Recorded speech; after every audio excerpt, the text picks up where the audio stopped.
Hello student, welcome back to Aveg institute और today's topic is electric power. बात करने वाले हैं आज हम इलेक्ट्रिक पावर के बारे में। तो बात समझिएगा, इलेक्ट्रिक पावर को समझते हैं कैसे। हमने यहाँ पर एक वर्क लिया है, हमारे पास एक काम है और हमें उसे करना है। तो मैंने क्या करा, इस वर्क को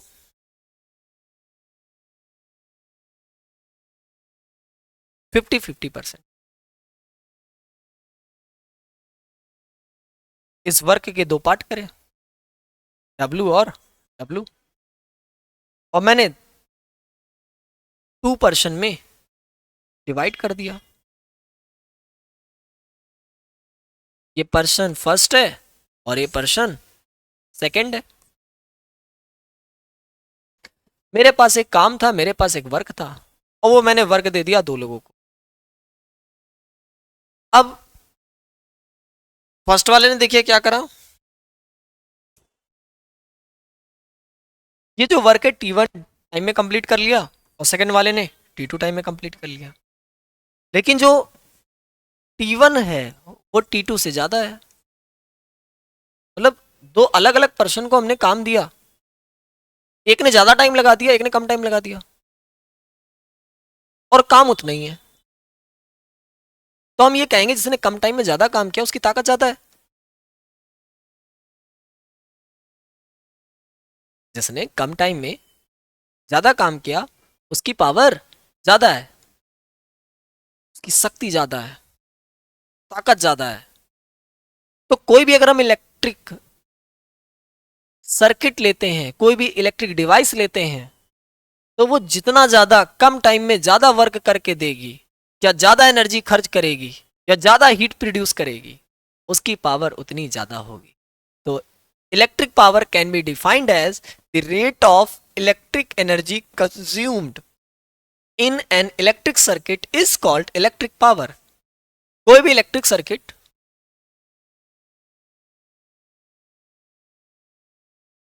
कितनी एनर्जी कंज्यूम करेगा, कितने मिनिमम टाइम में, वो उसकी पावर होगी। कम टाइम में ज्यादा कंज्यूम करे, मेरी बात समझिए, कम टाइम में ज्यादा एनर्जी कंज्यूम कर रहा है, खर्च कर रहा है, ठीक है, कम टाइम में ज्यादा एनर्जी कंज्यूम कर रहा है तो पावर ज्यादा, और उतने टाइम में अगर कम कर दे रहा है तो पावर उसकी क्या हो रही है, कम हो रही है। तो सिंपल सी बात है, हम यहाँ पे जो हमारी पावर होती है, पावर को हम इलेक्ट्रिक पावर को हम, ठीक है, इलेक्ट्रिक पावर को हम P से रिप्रेजेंट करते हैं, और ये होता है W, मतलब work done upon time, work done upon time. तो हमारा फॉर्मूला क्या होगा, हमें फॉर्मूला मिलेगा P equal to W by T, P equal to W by T. और W हम लोग निकाल चुके हैं, नेक्स्ट लेक्चर में हमने W पढ़ा था, या H कह लो या उसको हम E कह लें। वो क्या होगा भैया, VIT अपॉन टी हो गया ये, ठीक। तो टी से टी क्या होने वाला है, कैंसिल। मतलब जितने भी आपने पहले फॉर्मूले पढ़े हैं उस सबसे क्या हटाना पड़ेगा आपको, टी हटाना पड़ेगा। तो यहाँ पे हो जाएगा VI, यहाँ पे हो जाएगा I²R, और यहाँ पे हो जाएगा V² upon R, V² upon R। ये सब जो फॉर्मूले बने हैं, ये सब बने हैं इलेक्ट्रिक पावर के। किसके बने हैं भैया, ये सारे फॉर्मूले किसके हैं भैया, इलेक्ट्रिक पावर के, इलेक्ट्रिक पावर के, ठीक। ये सारे फॉर्मूले किसके, इलेक्ट्रिक पावर के। P equal to W by T, या P इक्वल टू VI, या P इक्वल टू I²R, या P equal to V²/R। V potential difference, I current, R resistance, V क्या पोटेंशियल डिफरेंस, R क्या resistance. ठीक है भैया, बात समझ में आ रही है। और जो इसकी यूनिट होती है, किसकी बात कर लें, इलेक्ट्रिक पावर की यूनिट की। तो W वर्क है, तो वर्क यूनिट क्या होती है, जूल, क्या होती है, जूल। और टाइम की होती है सेकंड, तो जूल सेकंड को हम कह सकते हैं वॉट, क्या कह सकते हैं। और तो ये इलेक्ट्रिक पावर की क्या हो गई, यूनिट हो गई, ठीक है भैया। तो इलेक्ट्रिक पावर है क्या, the rate of electric energy consume, ठीक है। कोई भी इलेक्ट्रिक सर्किट कितनी एनर्जी कंज्यूम करेगा वो उसकी पावर होगी, ठीक है। और जनरली जो पावर होती है उसे कहते हैं the rate of doing work, ठीक है, वो क्या होगी, पावर होती है। नेक्स्ट, हम आपको कुछ इंपॉर्टेंट पॉइंट बताने वाले हैं। जैसे कभी भी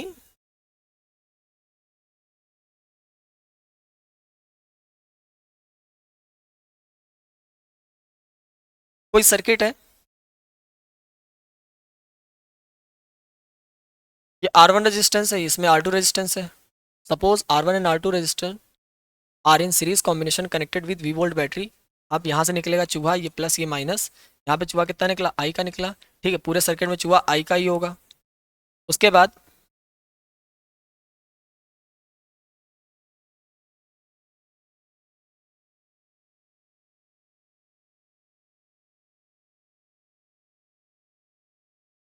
R1 R2, हमने यहाँ पे दो रेजिस्टेंस लिए हैं और दोनों ही हमारे कौन से पैरेलल कॉम्बिनेशन में है। ये कनेक्टेड है V वोल्ट बैटरी से। कितने volt battery, V volt battery से करंट कितनी फ्लो हो रही है, I फ्लो हो रही है। चूहा यहाँ से चला, अब ऊपर I1 है, यहाँ पे कितना है, I2 है। ठीक, तो ऊपर करंट गया I1, यहाँ गया I2। अगर आपसे कोई पूछ ले कि इन दोनों रेजिस्टेंस में पावर किसकी ज़्यादा होगी, तो मेरी सिंपल सी बात है, दिक्कत क्या होगी, यहाँ पे आपको पता है कि यहाँ पे करंट कितना है, I है। ठीक, और चूहा सीरीज में क्या रहता है, कॉम्बिनेशन में सेम रहता है। अब यहाँ पे जो वोल्टेज होगा V1 होगा, यहाँ पे V2 होगा, क्योंकि सीरीज कॉम्बिनेशन में करंट सेम होता है। और पोटेंशियल जो होता है ना, potential difference across the resistance, वो क्या होगा भैया, डिफर होगा। और उसके बाद पैरेलल कॉम्बिनेशन में चूहा क्या होता है, डिफर होता है, और जो वोल्टेज होता है वो सेम होता है।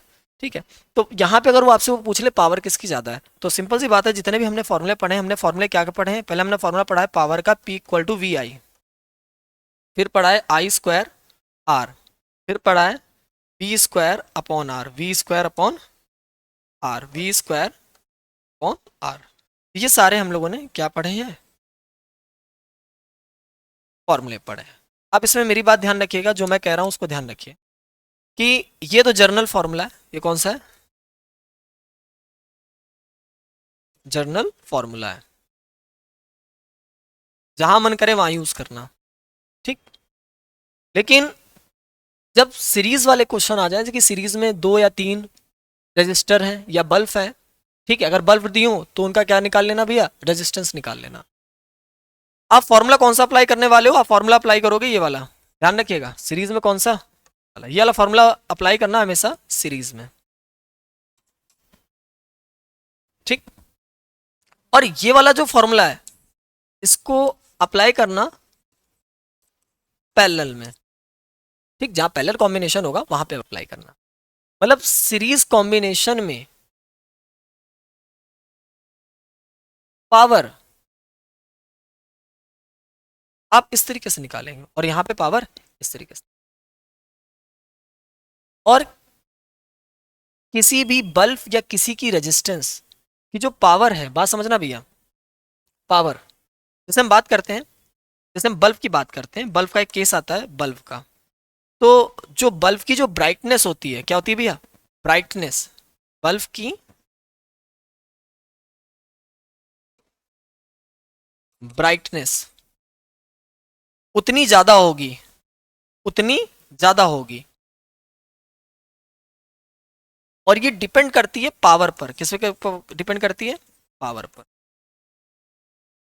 बल्ब की जो ब्राइटनेस होती है ना, जैसे कोई बल्ब, जैसे हमने यहाँ पे एक बल्ब लगाया, यहाँ पे एक बल्ब लगाया, ठीक है, अब दोनों बल्ब पे कुछ कुछ लिखा होगा। ठीक, किसी इस बल्ब में क्या है, करंट तो सेम जाएगा, लेकिन दोनों बल्ब का क्या है, दोनों में वोल्टेज अलग अलग है। तो आप ये सब मत देखना, बस उन बल्ब का आप केवल निकाल लेना रेजिस्टेंस, उन बल्ब का आप केवल क्या निकालोगे, रेजिस्टेंस। जिसका रेजिस्टेंस ज्यादा होगा, क्योंकि यहाँ पे लगता है आई स्क्वायर आर, करंट तो सेम हो गया, जिस बल्ब का रेजिस्टेंस ज्यादा होगा उसकी पावर ज्यादा होगी, और जिसकी पावर ज्यादा होगी वो ज्यादा रोशनी देगा, ज्यादा ब्राइट होगा। और पैरेलल कॉम्बिनेशन में क्या होगा, बात समझ लिए, पैरेलल कॉम्बिनेशन में बल्ब की जो ब्राइटनेस है, ठीक है, पावर, ठीक, अब पावर किसकी ज्यादा होगी, जिसका रेजिस्टेंस कम होगा। तो जिसका रेजिस्टेंस कम हो उसकी पावर ज्यादा और उसकी ब्राइटनेस ज्यादा। मतलब यहाँ पे डायरेक्टली प्रोपोर्शनल और यहाँ पे इनवर्सली प्रोपोर्शनल। यहाँ पे जो ब्राइटनेस है, मतलब क्या, सिंपल सी मैं बात कर रहा हूँ, पावर, यहाँ पे जो पावर है बल्ब की, क्या है, पावर सीरीज में, या उसको हम कहते हैं ब्राइटनेस, क्या कहते हैं, ब्राइटनेस जो है, ठीक है, वो डायरेक्टली प्रोपोर्शनल होते हैं रेजिस्टेंस के। क्या होती है भैया, रेजिस्टेंस के, कहाँ पे, यहाँ पे। ठीक, और यहाँ पे क्या है, power of bulb is directly proportional to brightness, मतलब क्या है, पावर जितनी ज्यादा उतनी ब्राइटनेस ज्यादा, और ये इनवर्सली प्रोपोर्शनल होता है रेजिस्टेंस के। कहाँ भैया, पैरेलल कॉम्बिनेशन में। ध्यान रखिएगा, ध्यान रखिएगा, बहुत अच्छा कॉन्सेप्ट है, और इस कॉन्सेप्ट पे 2-3 बार आईटीज में क्वेश्चन आ चुके हैं। ठीक है, आईटी का जो एग्जाम होता है उसमें क्वेश्चन पूछे जा चुके हैं। ठीक, नेक्स्ट, और कोई कई सारे डिफरेंट एग्जाम में इसके क्वेश्चन पूछे जाते हैं। अब हम बात करते हैं 1 यूनिट और किलोवाट आवर। तो ये जो 1 यूनिट है और किलोवाट आवर है, इसको हम एक नाम से और जानते हैं, वो भी नाम मैं इसका लिख देता हूं, उसका नाम है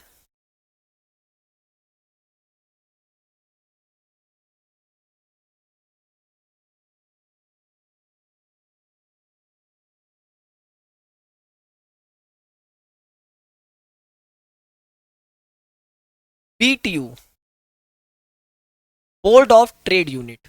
ठीक है, क्या आपने सुना नहीं होगा जल्दी, बोर्ड ऑफ ट्रेड। तो किलोवाट आवर या 1 यूनिट या BTU, board of trade unit, देखिए क्या होती है। सिंपल सा क्या है कि जैसे आपके घर में कोई एसी है 1 किलोवाट का है, कितने वाट का है, 1 किलोवाट का। अगर वो 1 आवर चल जाएगा, कितने भैया, 1 आवर, 1 घंटे चलेगा तो वो 1 यूनिट खाएगा, क्या खाएगा, 1 यूनिट बिजली बिल खाएगा। 10 घंटे चल गया तो 10 यूनिट खा जाएगा।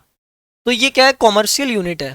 ठीक है, और ये जो 1 यूनिट किलोवाट आवर या BTU, ये मालूम किसकी यूनिट है, एनर्जी है। ये एनर्जी की यूनिट है, किसकी यूनिट है, ध्यान रखिएगा, किसकी यूनिट है,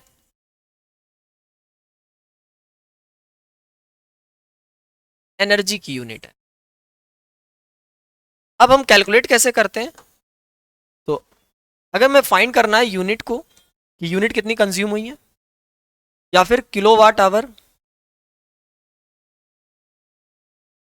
या फिर BTU। ठीक, BTU नहीं लिखते हैं, ये सुना नहीं है तो फॉर्मूला है VIT अपॉन 1000,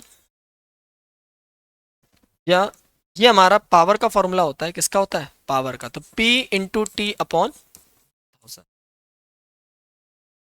ये हमारा यूनिट निकालने का फॉर्मूला है। ये हमारा किसका निकालने का फॉर्मूला है, यूनिट निकाल,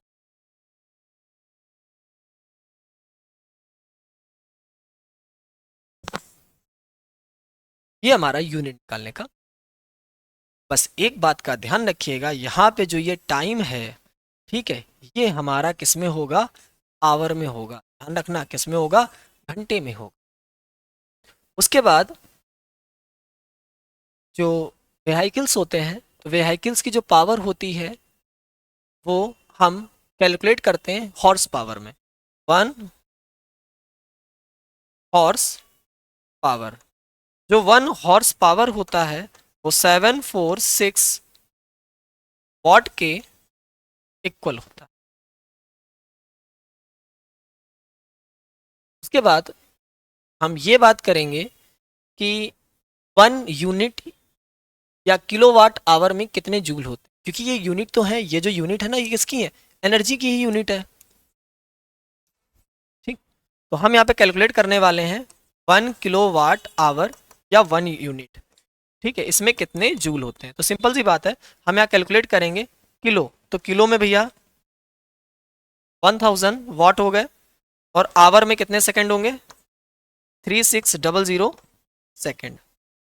अब आपको पता है कि यहाँ वाट और सेकंड मिलके जूल बन जाएंगे, और इसका मल्टीपल कराएंगे तो 3 6 1 2 3 4 5, तो 36 इंटू 10⁵ वॉट सेकंड।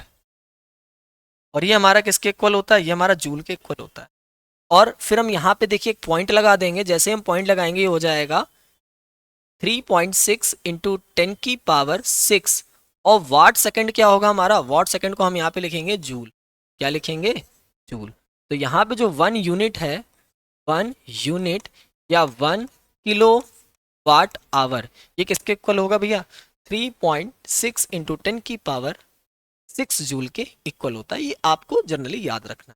अब मैं नेक्स्ट टर्न पे प्रीवियस ईयर क्वेश्चन कराऊंगा, बहुत सारे इंपॉर्टेंट क्वेश्चन कराने वाला हूँ, जो भी मैंने टॉपिक कवर करे हैं heating effect of electric current में।